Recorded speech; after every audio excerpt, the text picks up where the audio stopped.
सोचो, तुमने एक 50,000 का स्मार्टफोन क्रेडिट कार्ड से खरीदा। तुम खुश हो क्योंकि अभी पॉकेट से एक भी रुपया नहीं गया। लेकिन असली खुशी किसकी है? बैंक की।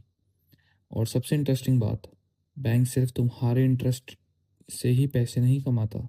एक क्रेडिट कार्ड से बैंक के पास मल्टीपल इनकम सोर्सेज होते हैं। आज के 4 मिनट में समझते हैं कि क्रेडिट कार्ड्स एक्चुअली बैंक को इतना रिच कैसे बनाते हैं। सबसे पहला और सबसे बड़ा सोर्स है इंटरेस्ट। मान लो राहुल ने 50,000 का फ़ोन क्रेडिट कार्ड से खरीदा। बिल आया 1 महीने बाद। अगर राहुल पूरा 50,000 पे कर देता है ड्यू डेट से पहले, तो जनरली उसे इंटरेस्ट नहीं देना पड़ता। लेकिन अगर राहुल सिर्फ मिनिमम पेमेंट करता है, मान लो 2,500 रुपीज़, तो बाकी 47,500 पर हर महीने 3% के आसपास इंटरेस्ट लगता है। और ये 3% मंथली सुनने में छोटा लगता है, लेकिन ईयरली ये लगभग 36% या उससे भी ज़्यादा हो सकता है।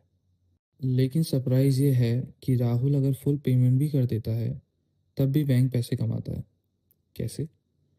जब राहुल किसी शॉप से क्रेडिट कार्ड से पेमेंट करता है, तो शॉप ओनर को बैंक को एक स्मॉल प्रोसेसिंग फ़ीस देनी पड़ती है। इसे मर्चेंट डिस्काउंट रेट या एमडीआर कहते हैं। एग्जाम्पल के लिए, अगर राहुल ने 50,000 रुपीज़ का फ़ोन खरीदा और एमडीआर 2% है, तो मर्चेंट को 1,000 रुपीज़ बैंक को देने पड़ेंगे। राहुल ने फुल पेमेंट कर दी, कोई इंटरेस्ट नहीं दिया, फिर भी बैंक ने 1,000 रुपये कमा लिए। अब तीसरा इनकम सोर्स है एनुअल फीस और एक्स्ट्रा चार्जेस। कई क्रेडिट कार्ड्स हर साल 500, 1000 या उससे भी ज़्यादा एनुअल फीस चार्ज करते हैं। अगर पेमेंट लेट हो जाए तो लेट पेमेंट फीस अलग, कैश विड्रॉल करो उसका चार्ज अलग, फॉरेन ट्रांजैक्शन करो उसकी फ़ीस अलग। यानी एक ही कस्टमर से बैंक कई तरीक़ों से रेवेन्यू जनरेट करता है। अब एक सिंपल एग्जांपल देखते हैं। राहुल ने 50,000 का फ़ोन खरीदा। मर्चेंट फीस से बैंक ने 1,000 कमा लिए। राहुल ने सिर्फ मिनिमम पेमेंट किया और मान लो अगले कुछ महीनों में 6,000 इंटरेस्ट भी दे दिया।